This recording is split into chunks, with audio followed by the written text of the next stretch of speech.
muito especial a uma pessoa que, tendo conhecido há alguns anos, e porque é legítimo fazê-lo, gostaria obviamente de dar uma palavra de grande agradecimento, e sei que um dia o próprio Sporting Clube Portugal o fará. Presidente Sousa Sintra, que em 3 meses conseguiu inverter um ciclo extremamente negativo que o Sporting Portugal viveria. E portanto não podia deixar, porque presenciei em loco aquilo que foi uma recuperação de uma marca absolutamente fundamental naquilo que é o modelo de negócio empresarial do futebol profissional em Portugal. E portanto, amigo Sousa Sintra, sei que um dia a história lhe fará jus pelo trabalho absolutamente extraordinário que fez em prol do Sporting Clube de Portugal, do seu Sporting Clube de Portugal, e sei que um dia as pessoas perceberão verdadeiramente aquilo que fez.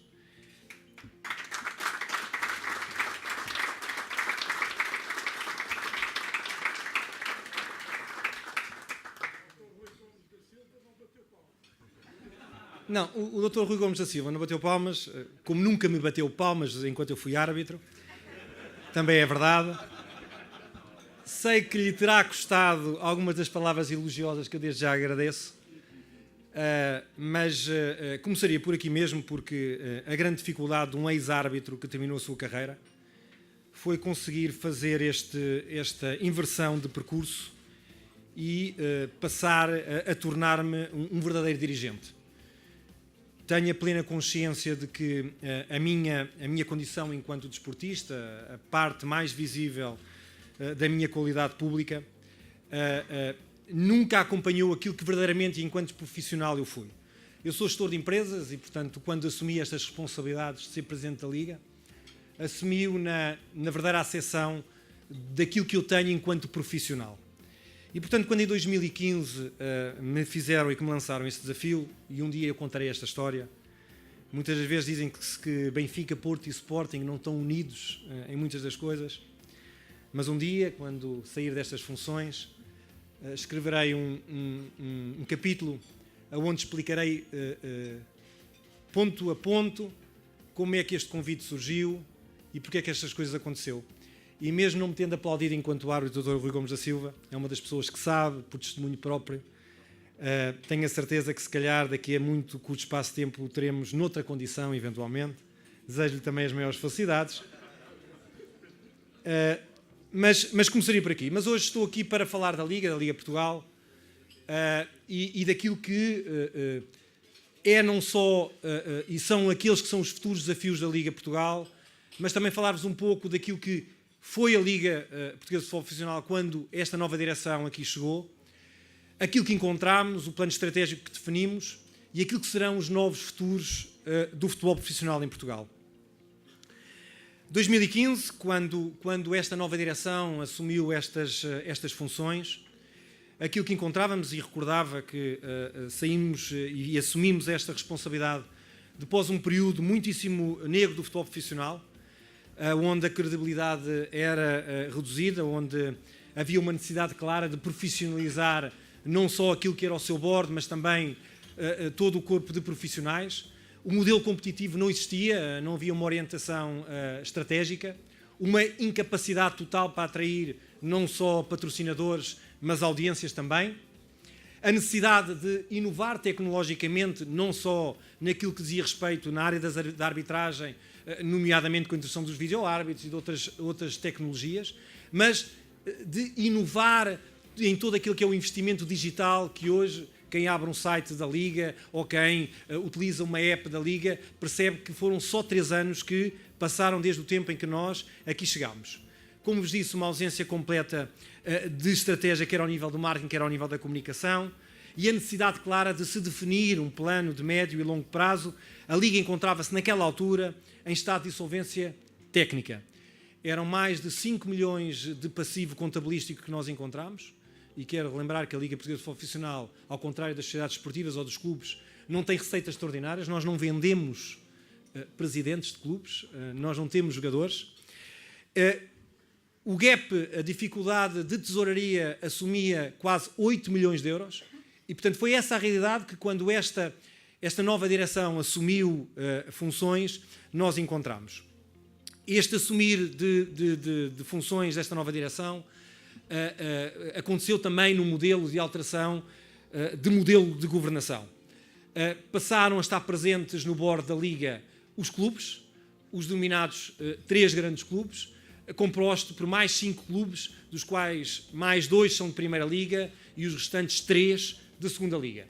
Existe depois uma direção executiva, que tem um nível de execução e de gestão corrente, e depois um conjunto de serviços da Liga. Para que tenham uma ideia, quando chegámos à Liga eram cerca de 20 profissionais que nós tínhamos nos nossos quadros. Hoje a Liga tem quase 70 profissionais, depois de uma alteração completa de paradigma daquilo que nós encontramos.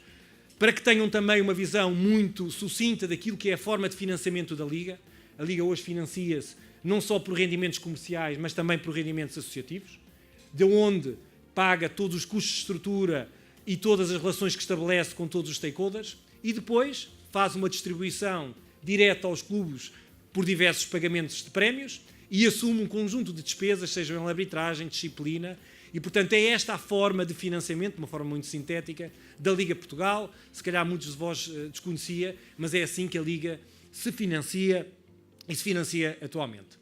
Naquela altura, e estamos a falar em 2015, houve que definir um plano estratégico, um business plan, que definia 4 anos, estamos a falar em 2015, 4 anos em que o primeiro era de criação de condições de sustentabilidade, um segundo de consolidação, um terceiro de desenvolvimento e um quarto e último, um ano de maturidade. A Liga hoje tem um orçamento, para quem a desconheceu, cerca de 17 milhões de euros. Quando chegámos à Liga era um pouco mais de 10 milhões de euros e, portanto, aquilo que nós fizemos foi inverter por completo aquilo que eram os resultados que a Liga tinha obtido até então, invertendo um ciclo, como vos disse há pouco, de mais 5 milhões de euros de passivo. E conseguimos. Conseguimos porque aquilo que não é conhecido, e muito daquilo que é conhecido e que é percepcionado pelas pessoas, que é a área comunicacional.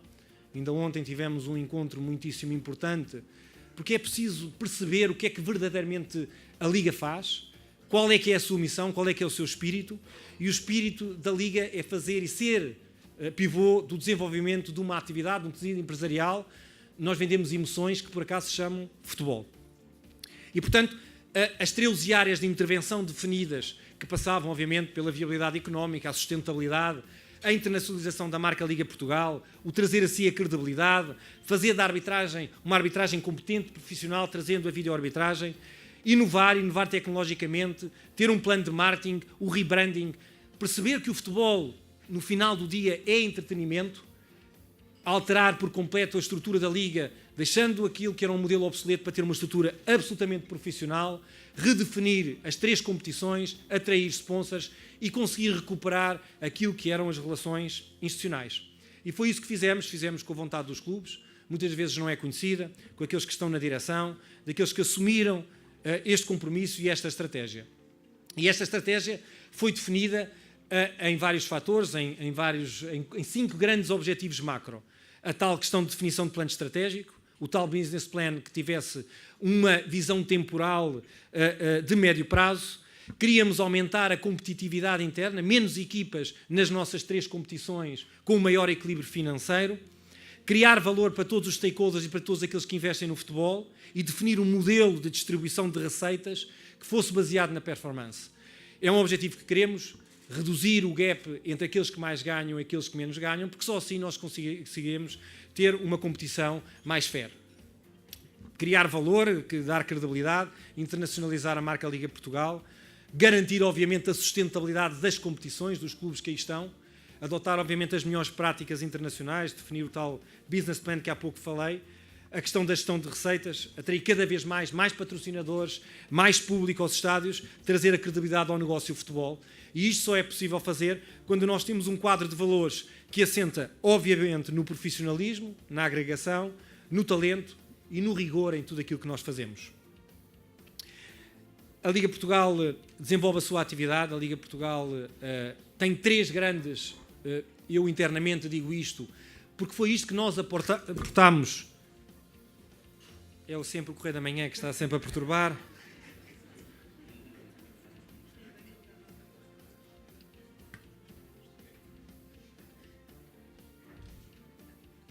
penso que já não cai.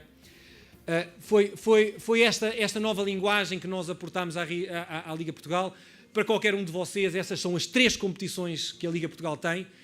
Dentro da Liga Portugal, nós dizemos que são as 3 unidades de negócio que nós temos na Liga Portugal. Esta linguagem empresarial, esta linguagem que traz para nós aquilo que deve ser discutido enquanto modelo de negócio é absolutamente fundamental. Mudança de paradigma, mudança de página, ter a percepção da métrica daquilo que nós fazemos hoje na Liga Portugal. Nada hoje é feito na Liga Portugal que não seja mesurado, que seja medido. Há sempre um objetivo estratégico, há sempre algo que queremos conquistar e só assim é possível nós conseguirmos copiar as tais boas práticas internacionais. Não vos vou amassar com isto, vocês conhecem a Liga NOS, uma competição com 18 equipas, em que os 2 primeiros classificados têm acesso, agora já não diretos, à Champions League. As grandes marcas, Benfica, Porto e Sporting, como há pouco falava, a presença habitual no top 10 europeu. É, sem sombra de dúvidas, uma montra de talentos, temos isto como nosso posicionamento maior. Há alguns números, para que tenham noção, 1.300 milhões de euros gerados com a explotação de talento nas últimas 16 épocas. A Liga Portuguesa hoje tem mais de 306 jogos. Queremos ultrapassar este ano os 4 milhões de assistência aos jogos. É um objetivo que nós queremos fazê-lo só para esta competição e, portanto, é aqui que nós nos posicionamos. A Liga Portugal tem criado talento, como vos disse há pouco. São inúmeros os casos de sucesso de jogadores. Direi a mesma coisa quando falamos dos nossos treinadores e, portanto, olhar para esta monta e perceber que todos estes treinadores passaram pelas nossas competições é um bom cartão de visita para aquilo que nós fazemos internamente. Depois temos uma segunda grande competição, a Lendman Liga Pro, ou a segunda Liga Portuguesa, que também ela teve uma reestruturação interna. Relembrar-vos, quando chegámos à Liga Portugal, tínhamos uma competição com 24 equipas, quando, por exemplo, se compararmos com a nossa vizinha Espanha, com 5 vezes mais população que Portugal, tem apenas 20 equipas na segunda Liga. Reestruturámos esta competição, demos um novo posicionamento, a fábrica de talentos, onde, obviamente, as marcas Benfica, Porto, Sporting Clube de Braga, Vitória de Guimarães, com as suas equipas Bs, aportam uma nova realidade, portanto, o futebol com talento, e, portanto, temos conseguido elevar o nível de competitividade desta competição. Uma competição que é uma realidade. Quando chegámos à Liga, questionava-se se Portugal tinha condições, o seu tecido empresarial, para ter 2 competições profissionais, e aquilo que nós definimos foi dizer: nós não temos lugar para ter 2 competições profissionais, nós temos lugar para ter 3 competições profissionais. E a Taça da Liga, que quando aqui chegámos, e deixem-nos dizer, era uma competição que estava condenada ao insucesso. Os órgãos de comunicação social às vezes não se recordam, mas 15, 16, quando aqui chegámos, nem data para a final da Taça da Liga nós tínhamos. E hoje temos uma competição completamente remodelada, completamente posicionada, com uma Final Four que hoje vemos os clubes todos a quererem estar nesta Final Four, todos querem ser campeões de inverno, portanto uma competição solidária que utiliza na sua maioria jogadores nacionais, porque os regulamentos assim os obrigam, uma competição onde o desenvolvimento deste modelo satisfaz as sociedades desportivas, o tal acontecimento Final Four, onde durante uma semana só se fala de futebol profissional, onde se traz todos os stakeholders a discutir futebol profissional, e é onde nós temos a definição do nosso primeiro grande troféu que nós damos, que é o campeão de inverno. Diria que mais do que futebol é um programa total de entretenimento, familiar e completo. Temos também nesta competição um programa corporativo de responsabilidade social que acompanha também este novo posicionamento. Portanto, uma competição altamente atrativa, direi eu, canais em aberto que têm a possibilidade de transmitir os jogos e a utilização dos meios tecnológicos numa nova competição, como seja o Goal Line Technology, o vídeo árbitro e outras tecnologias que nós temos conseguido posicionar ao nível desta competição. Há alguns números para que percebam a antiga taça CTT, hoje denominada Allianz Cup, e foi com este reposicionamento que nós conseguimos trazer estas marcas internacionais. Queremos atingir este ano o 1 milhão de assistências nesta competição e, portanto, como dizia há pouco, tudo hoje que é feito na Liga Portugal tem uma métrica própria e percepcionada por todos aqueles que trabalham nesta grande casa. E, portanto, o ciclo 19-23, os próximos 4 anos, apresentam-se como 4 anos difíceis. Todos hoje temos a percepção como é que os budgets dos clubes hoje são constituídos. Temos os direitos televisivos, temos a distribuição das verbas internacionais e depois temos as receitas associativas. Quando percebemos hoje que a diferença daqueles que vão à Champions League é quase, ou pode ir a quase cerca de 60 milhões de euros, se adicionarmos aqui direitos televisivos que nos 3 grandes clubes ascendem a quase 50 milhões de euros anuais, percebemos as grandes diferenças que existem entre os grandes clubes e as receitas que geram e todos os outros. E este fosso que está a ser construído e que em nada influi de forma positiva para as ligas nacionais tem que ser combatido. Centralização dos direitos televisivos é uma realidade que temos que rapidamente conseguir. Esta luta contra, de forma obviamente concertada e racional, pela forma com que são distribuídas as receitas internacionais de quem participa nas competições internacionais. Hoje é uma realidade, quem fica fora da Champions vive numa realidade completamente diferente e, portanto, isto exige às ligas nacionais esta reflexão. Teremos que internacionalizar a marca Liga Portugal, sem sombra de dúvidas. Há 5 marcas de clubes, por muito que isto possa custar ao Dr. Rui Gomes da Silva, há 5 marcas de clubes que neste momento conseguem fazer por si só uma política de internacionalização. Tudo o resto tem que ser por baixo do umbrella da liga das quais elas pertencem. E a Liga Portugal tem que fazer este caminho. Tem que se fazer um caminho concertado e centralizado.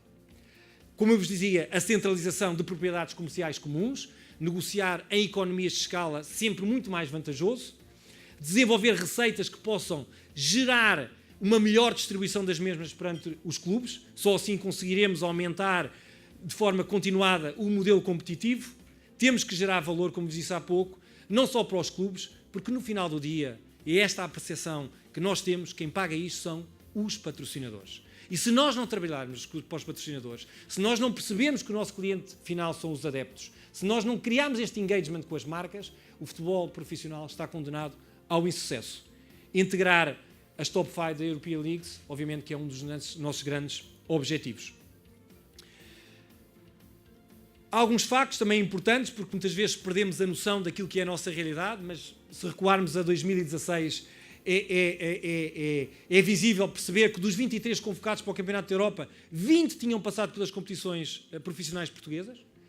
Dos 11 que iniciaram o mítico jogo que nos deu o título europeu, 5 tinham estado na época anterior em equipas que estavam na Liga Portugal.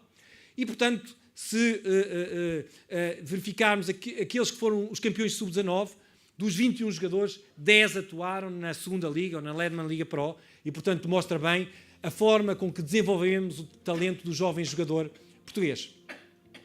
E para que tenhamos também noção daquilo que contribui hoje, e a forma com que o futebol profissional hoje contribui para o tecido empresarial em Portugal, são mais de 2 mil postos de trabalho que o futebol profissional gera de forma direta. São mais de 692 milhões de receitas que o futebol profissional gera, 680 milhões de volume de negócio, pagamos mais de 20 milhões de euros em impostos e deixem-me dizer que existem poucas atividades que obriguem, por exemplo, para que um clube possa participar numa época imediatamente a seguir, que um clube não tenha dívidas fiscais nem à segurança social. Portanto, esta é uma realidade que se vive só no futebol profissional e, portanto, a contribuição que hoje o futebol gera para o PIB é quase de 0,25%.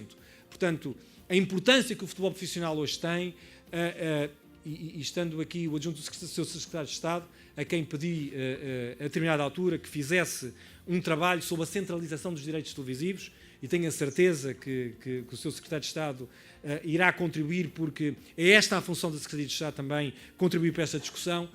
Ter esta percepção clara, hoje métrica, daquilo que o futebol profissional compete e contribui para as competições profissionais, coloca-nos num patamar de grande responsabilidade. E nós queremos assumi-la sem qualquer tipo de medo, sem qualquer tipo de receio, porque verdadeiramente nós somos pessoas de desafio.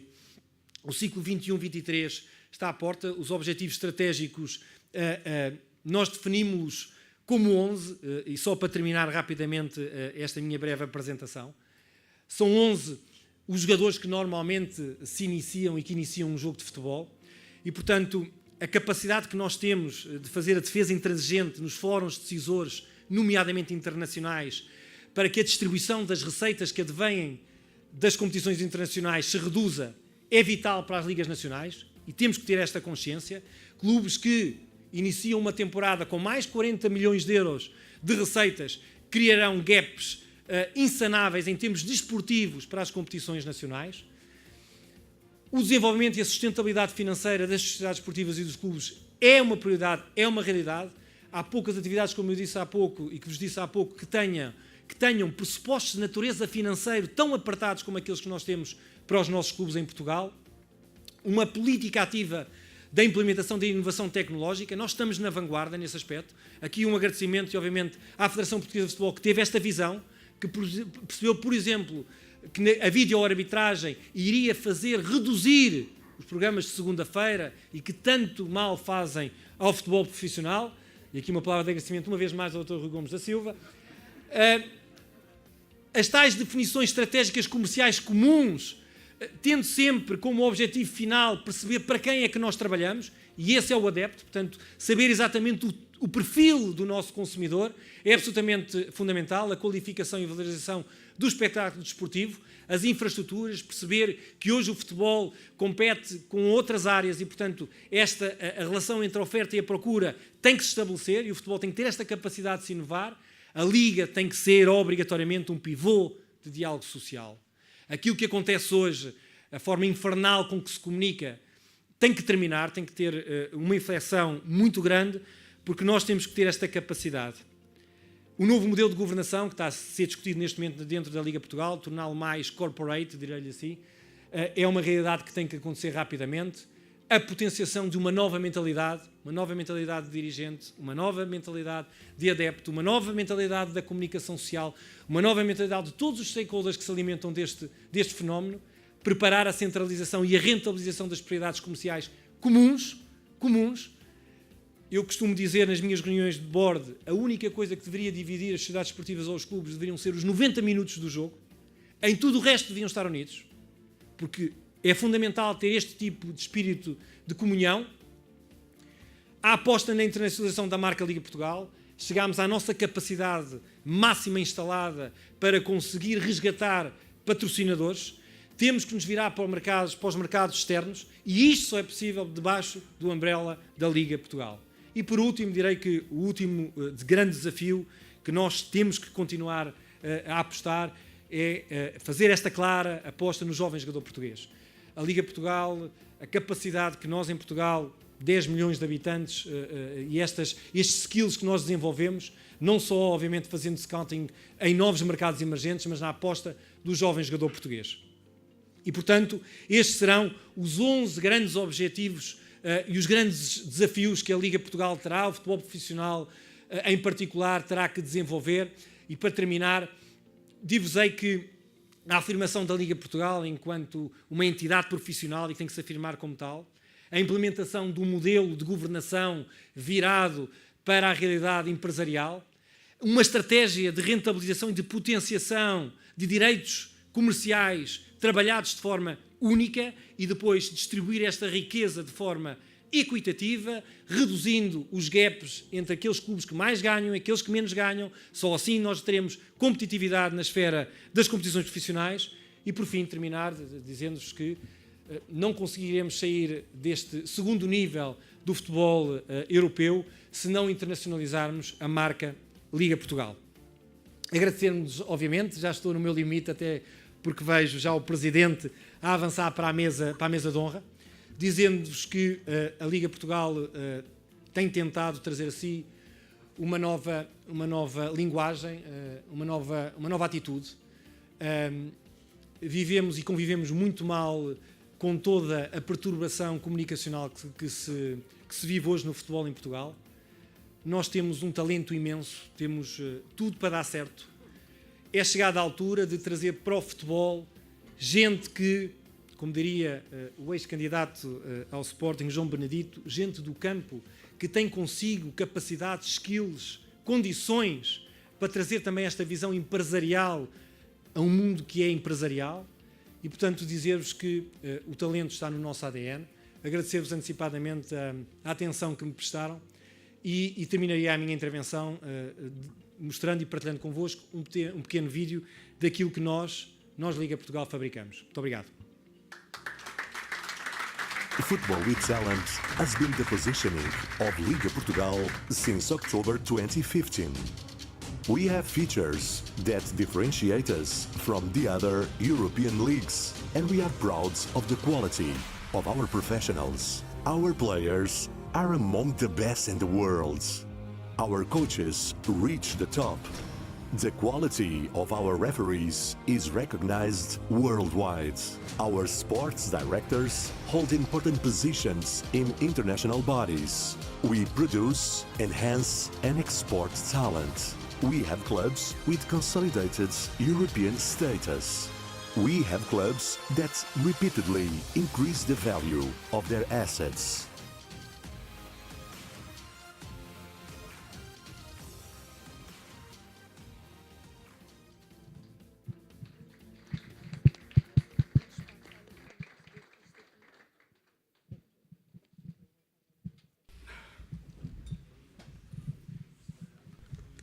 Sr. Presidente, já todos tínhamos conhecimento de que o senhor, para a honra eu diria de Portugal inteiro, incluindo até de quem não tem uma ligação forte ao mundo do futebol, foi o melhor árbitro do mundo em 2012. Sinto-me um privilegiado por estar sentado à mesma mesa e ao lado de alguém que já foi o melhor do mundo na sua área, também o melhor do século. Queria igualmente agradecer-lhe todo o rigor e à sua equipa na co-organização deste evento. A doutora Wanda Cipriano e restantes membros da sua equipa trabalharam com o staff do nosso clube e foram incansáveis. Felicitá-lo por uma coisa que ainda não está muito na nossa cultura, a rigorosa pontualidade. Combinámos a sua chegada às 12h30, às 12h28 já estava à porta do hotel. Combinámos entre 25 a 30 minutos para a sua intervenção, e a sua intervenção durou 27 minutos. Igualmente, felicitá-lo pela preparação que teve o cuidado de fazer para nos trazer aqui toda esta informação que nos ajuda a compreender melhor uma área que não é familiar a todos nós. Ficámos hoje, ou pelo menos eu fiquei hoje, a saber que o senhor não foi só bom naquelas áreas, ou o melhor naquelas áreas que eu citei, mas é também um grande orador. Ficamos muito expectantes em relação ao seu futuro, porque é muito jovem. Não sei se fará mais algum mandato como presidente na Liga, mas solicitações noutros domínios certamente não faltarão.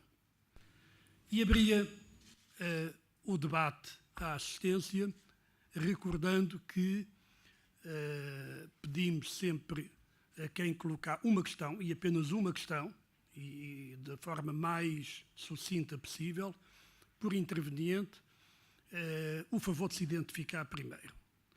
Estamos à espera da primeira mão no ar e temos o Dr. António Magalhães, diretor do Jornal Record, na mesa Portugal. Boa tarde a todos. Como é costume, abro aqui a sessão das perguntas e respostas e faço duas perguntas em vez de uma. Perdão. Doutor, não pode ser uma pergunta com a linha A e a linha B para não abrir exatamente, é isso, exceções. Para não abrir. Tem a ver, obviamente, com a internacionalização da marca Liga e do futebol.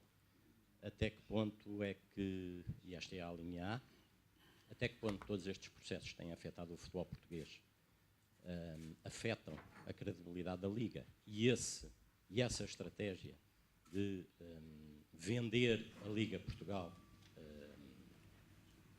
lá fora, Por outro lado, percebeu-se também nesta apresentação o carinho que tem por algo que também conseguiu recuperar, que foi a Taça da Liga, hoje a Allianz Cup, e pergunto, para a tornar ainda mais atraente, o que é que falta? A aplicação das tecnologias, das novas tecnologias em toda a competição, eventualmente o apuramento para uma prova europeia. Dr. António Magalhães, muito obrigado. O Sr. Presidente aceita 3 perguntas, respondendo às 3 depois. Então, na mesa Portugal também, o Dr. Luís Canário. Vou tentar ser o mais breve possível. Queria elogiar o Sr. Presidente Pedro Proença, não desfazendo nos oradores anteriores. Foi, para mim, das melhores apresentações que vi neste clube. Eu resumiria o que conseguiu transmitir com uma palavra: Portugal. E, concomitantemente, elogiar o International Club pela sapiência de escolher este nível qualitativo de oradores. É só. Muito obrigado. Prezado associado Dr. Luís Canário, muito obrigado. Também na mesa Portugal temos outro associado nosso, o engenheiro Ilídio Ayala Seródio. Muito obrigado. Ilídio Seródio, da Prof. Abril. Na sua qualidade de Presidente da Liga, gostava de saber, isto na área empresarial, digamos, qual o movimento dos underground que existem no jogo, qual é o lugar que a Liga, ou a posição que ele poderá ter neste underground, que é uma coisa que acontece na Itália, acontece na China, por exemplo, e que tem que ser varrida do caminho. Como é que vocês resolvem esse, ou podem resolver esse problema? Sr. Engenheiro, muito obrigado. Sr. Presidente, tem a palavra. Muito obrigado. Se calhar começaria pela parte mais fácil, que é agradecer os elogios pela apresentação. Dr. Luís Canário, muito obrigado pelas palavras elogiosas.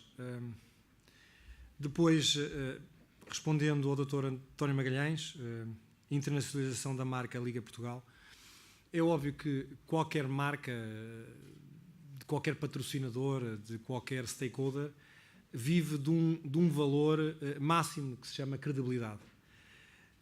E é evidente que quando a marca Liga Portugal, e hoje que é representada, que tem por baixo de si 32 marcas, compreenda-se 18 clubes da Liga NOS, 14 clubes da Ledman Liga Pro, quando uma qualquer destas submarcas não é credível ou vive um momento de pouca credibilidade, a afetação clara acontece depois naquilo que eu lhe chamaria a casa-mãe.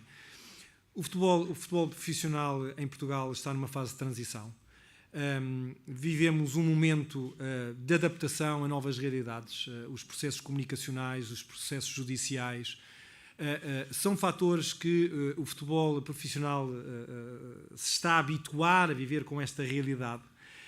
Queremos acreditar que todas as questões que hoje se colocam, nomeadamente ao nível do processo da judicialização, que sejam rapidamente resolvidos. A Liga Portugal tem assumido, sem qualquer tipo de falta de responsabilidade, o quadro de valores sobre os quais não se identifica. Deixem-nos dizer, temos estado com as próprias entidades judiciais a trabalhar no sentido de apuramento de algumas realidades que não causam bom nome nem credibilidade ao setor do futebol profissional em Portugal. Deixem-nos dizer que ainda na passada semana tivemos a Procuradoria-Geral da República, porque queremos, efetivamente, primeiro, não estamos confortáveis com todas as fugas de informação que muitas das vezes os processos judiciais compadecem, e depois porque queremos apelar, até pelos números que apresentámos, daquilo que representa hoje o futebol profissional em Portugal, à celeridade dos processos. Obviamente será um lugar comum dizer-se condene-se quem tenha que ser condenado e liba-se quem deva ser ilibado, mas a verdade é que não há nenhum setor de atividade, e estamos a falar de futebol, que possa conviver eternamente com a suspeição. E, portanto, a esse nível, aquilo que queremos é resgatar ao futebol aquilo que o futebol dá de retorno ao tecido empresarial em Portugal. e rapidamente que se definam as coisas. Portanto, quem tiver que eventualmente que ser penalizado, que o seja, quem tiver que ser ilibado, que o seja também. E, portanto, essa questão de, acima de tudo, está a nossa credibilidade. Taça da Liga, hoje Allianz Cup, num passado recente, Taça CTT. O que falta para esta competição verdadeiramente vingar, eu direi que esta competição já vinga só por si, mas direi que faltam dois pequenos objetivos. Falou há pouco da questão da tecnologia, sei onde quis chegar, mas deixe-me dizer que desde 2012, quer a responsabilidade disciplinar, quer a responsabilidade da arbitragem é gerida pela Federação Portuguesa de Futebol. E, portanto, quando alguém decide que há um instrutor que é ou não é profissional, não é à Liga que diz respeito. Se decide que se aplica a videoarbitragem numa ou outra competição, a Liga não decide isso em termos estratégicos. É a Federação Portuguesa de Futebol. E, portanto, estamos muito satisfeitos, há pouco elogiei. Também é verdade que todos os processos de implementação tecnológica precisam do seu tempo.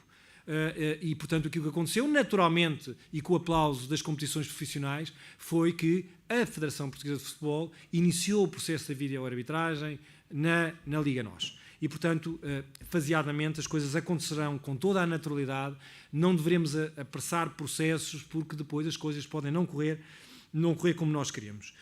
Em relação à questão colocada pelo engenheiro Elídio Seródio, meu particular amigo, de outras lides, dizer-lhe que, obviamente, que o futebol também ele se está a regenerar. O futebol tem que passar a viver dentro de outra realidade. Há uma nova geração de dirigentes, tem que obrigatoriamente ser criada uma nova geração de dirigentes, pessoas que cheguem com outra mentalidade, que percebam que verdadeiramente aquilo, quando nós falamos de futebol profissional, falamos de uma indústria que precisa de credibilidade, que precisa de marca, que precisa de aportar a si valor acrescentado a quem investe nela, e quem investe nela são os patrocinadores, como eu disse há pouco, que no final do dia pagam todas estas despesas. Creio que vi também a mão do nosso associado Dr. Nuno Correia da Silva, que está na mesa USA, Rui Dias. O senhor está aí mesmo à sua frente. O que se passa?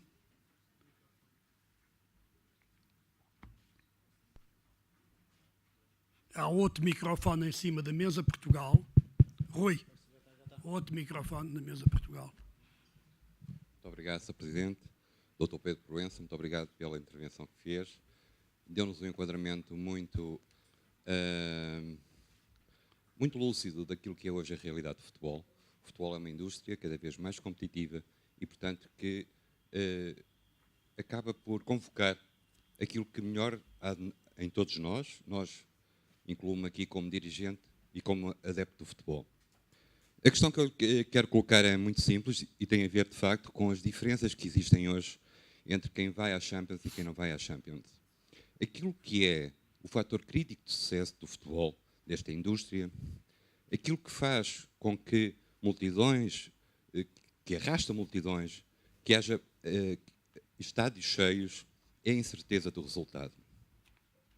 É saber que todos podem ganhar. É saber que vai ser decidido naqueles 90 minutos. Não é antes. E esta incerteza está a ser destruída por esta diferença abissal de valores. Porque estamos a falar de diferenças que, numa época, podem ser 50 milhões, em duas de 100, em 4 de 200 milhões. O que significa o orçamento, se calhar, de toda a Primeira Liga, tirando os 3 grandes. É disto que estamos a falar. E, portanto, neste momento o que está em perigo é aquilo que fez o futebol o desporto rei. É pena que as instituições internacionais não percebam isso. Vi com agrado, e não me sinto afrontado com isso enquanto dirigente, sou administrador da Sporting SAD, não me sinto afrontado com isso, com a possível negociação da centralização dos direitos televisivos. Resultou em Inglaterra e nós estamos cá para ter adversários fortes, porque não podemos vencer pela fraqueza dos outros, mas sim pela nossa força. É essa a atitude do Sporting, é essa a atitude que fez o futebol ser grande e fico muito agradado por ver que essa é a atitude do Presidente da Liga de Futebol. Muito obrigado. Sr. Nuno Correia da Silva, muito obrigado. Temos mais 3 pessoas inscritas e, em princípio, concluiremos com essas 3 pessoas. é o Dr. Zé Ribeiro Castro e o Dr. João Marcelino, que estão na mesa Portugal. Começamos com o Dr. Zé Ribeiro Castro.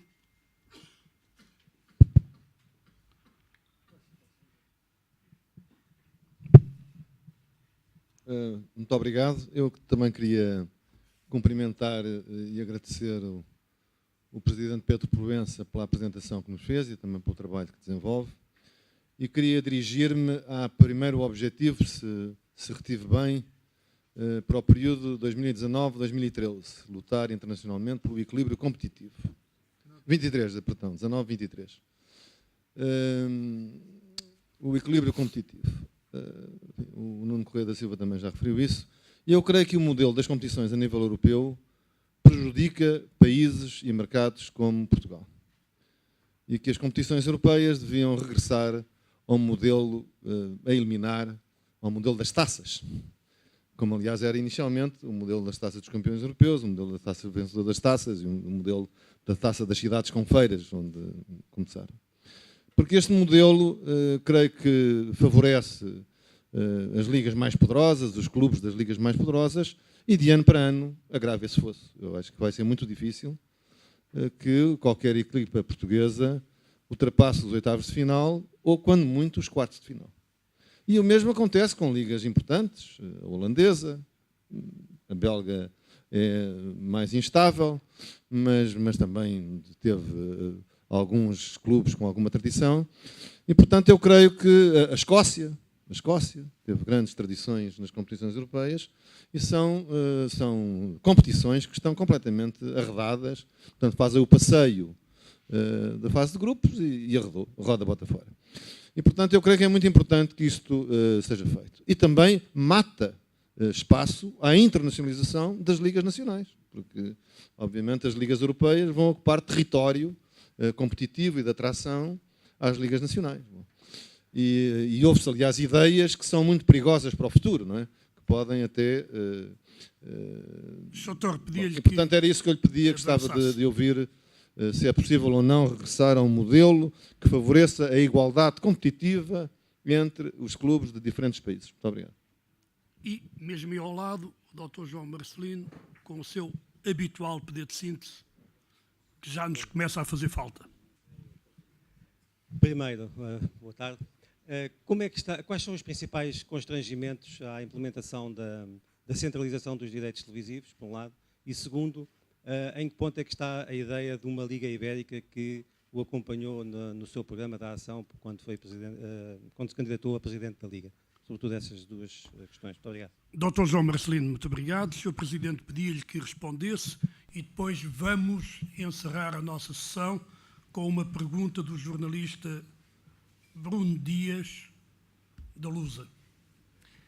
Muito obrigado. Vou também tentar ser muito sintético, se calhar juntar a primeira e segunda questão.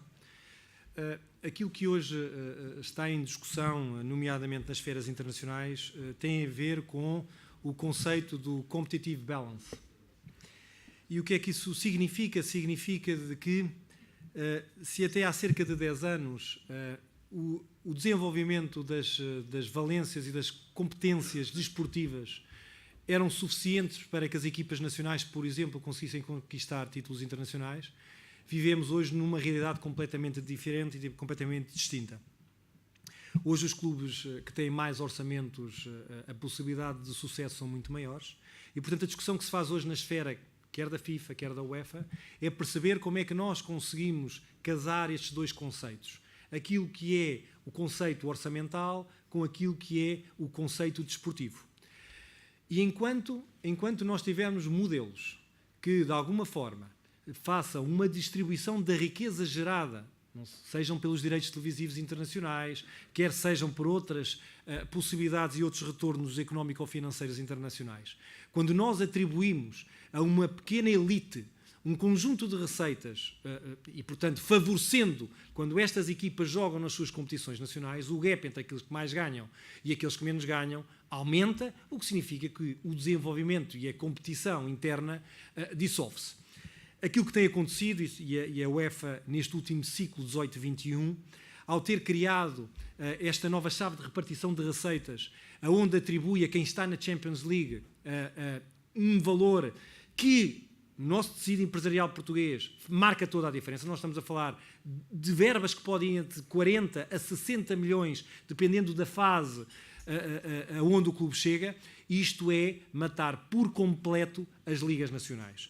E, obviamente, aquilo que a Liga Portuguesa tem feito em parceria com a Liga Espanhola, com as grandes ligas internacionais, é combater esta nova distribuição de riqueza em termos internacionais. Se nós juntarmos a este primeiro parâmetro, um segundo parâmetro que acontece na nossa realidade nacional, que é a não centralização dos direitos televisivos, que hoje reflete qualquer coisa como cerca de 200 milhões de euros anuais, dos quais nós temos concentrado só entre Benfica, Porto e Sporting, quase ou mais de 70% desta receita, significa que a nossa competição nacional, num curto espaço de tempo, o seu nível competitivo estará absolutamente aniquilado. E é contra isto que nós temos que combater, sob pena de nós perdermos por completo a nossa identidade daquilo que nos tem feito tão bons, que é a competitividade interna. E, portanto, teremos que combater, teremos que lutar. Neste momento está em equação o novo ciclo de distribuição de receitas da UEFA, o ciclo 21-24, e é perante esse ciclo que nós queremos alterar. Eu penso que o que está em causa não será tanto a alteração do modelo competitivo, mas sim a alteração da forma com que é distribuída a riqueza perante os clubes que participam das competições internacionais.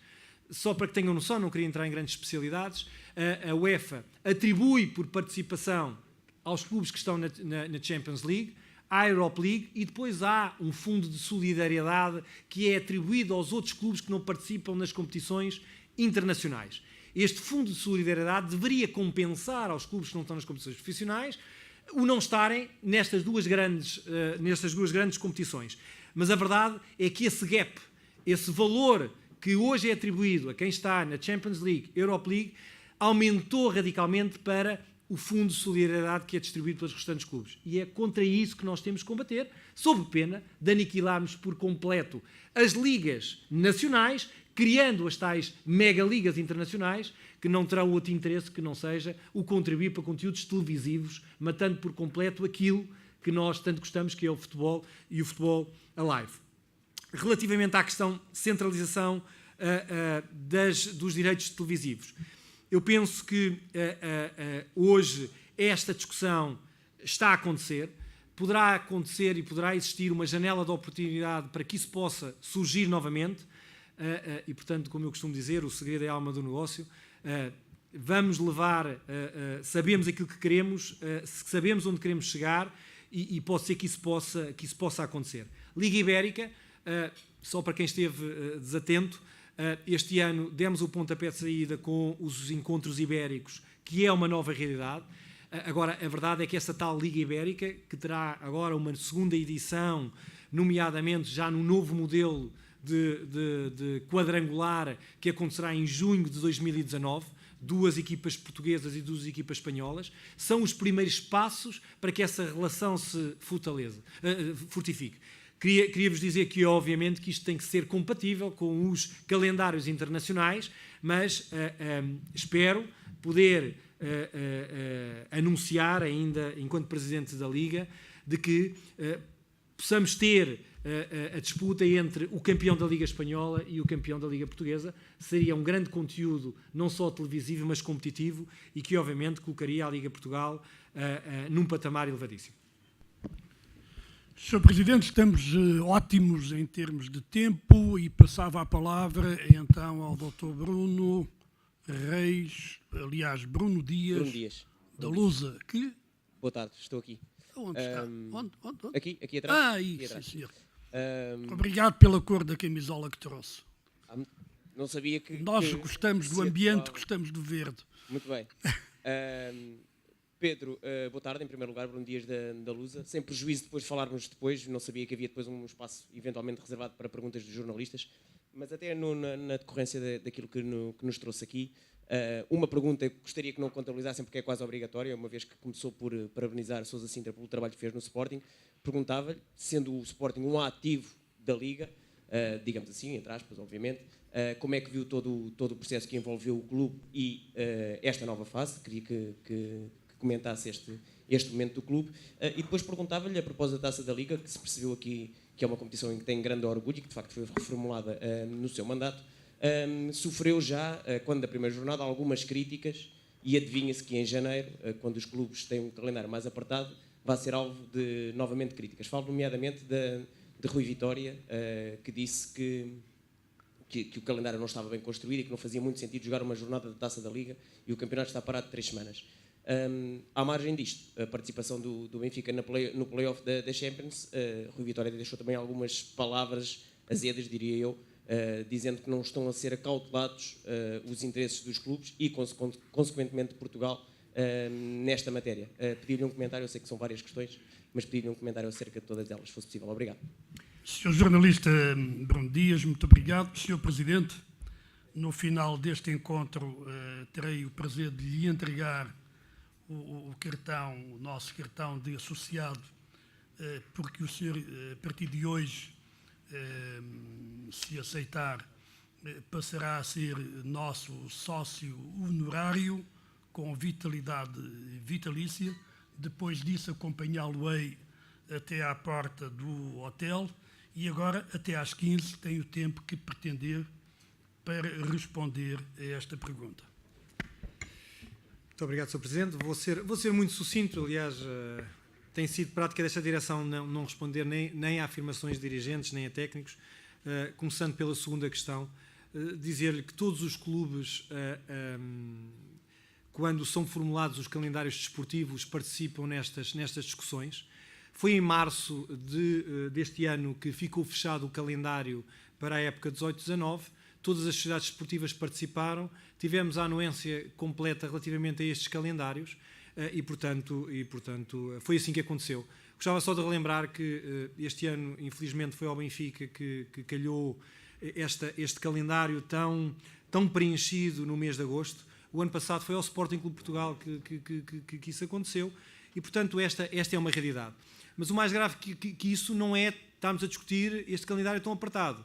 É que, infelizmente, o futebol português perdeu no ranking a possibilidade de ter duas equipas a estarem diretamente na Champions. E isto é que nós devíamos estar a discutir e porque é que isto está a acontecer. Relativamente à questão que me coloca relativamente ao Sporting, eu tive o cuidado de dizer, eu acho que ainda não se fez a devida vénia ao trabalho que o Presidente Sousa Sintra fez durante os últimos 3 meses no Sporting Clube de Portugal. Eu dir-lhe-ei porque desde a primeira hora que acompanhei de muito perto o trabalho absolutamente excepcional que foi feita pela anterior direção, e só uma pessoa como o Presidente Sousa Sintra, com a sua tenacidade, com a sua forma de acreditar, pela sua experiência e know-how que tem enquanto empresário, lhe permitiu fazer o trabalho que todos hoje reconhecem. Um dia tenho a certeza que o Sporting também reconhecerá, e eu quase que me ousava a dizer que não fosse o aparecimento de Sousa Sintra, se calhar hoje a página do Sporting estaria escrita de outra forma. Presidente Sousa Sintra, já o fiz, a Liga Portuguesa de Futebol Profissional também irá reconhecer o seu trabalho. A marca Sporting Clube de Portugal é absolutamente fundamental como uma das boas marcas que compõem a Liga Portuguesa. São muitas outras, mas, como eu costumo dizer, nós valemos pelo todo muito mais do que a soma das partes. O Presidente Sousa Sintra fez esse trabalho, o Sporting irá reconhecê-lo de certeza absoluta, o Presidente Frederico Varandas já o fez, mas todos os associados do Sporting um dia reconhecerão este trabalho absolutamente extraordinário que foi feito pelo Presidente. Meus senhores, agora até eu fiquei emocionado porque eu tenho o prazer, eu tenho o privilégio, eu tenho a honra, mas sobretudo o privilégio de conhecer o Sr. Sousa Sintra quase há 40 anos. E como devem imaginar, sinto muito orgulhoso por ter acabado de ouvir estas palavras referentes ao Sr. Sousa Sintra, meu padrinho do meu segundo casamento há 20 e tal anos. O próximo evento está calendarizado para o dia 11 de novembro. Gostava de os ver cá todos. O orador é o professor Fernando Pádua, que nos vai ajudar a aprender a viver até aos 120 anos, com muita saúde, com muita garra e com muita vontade de ir ao futebol. Até dia 11. Muito obrigado.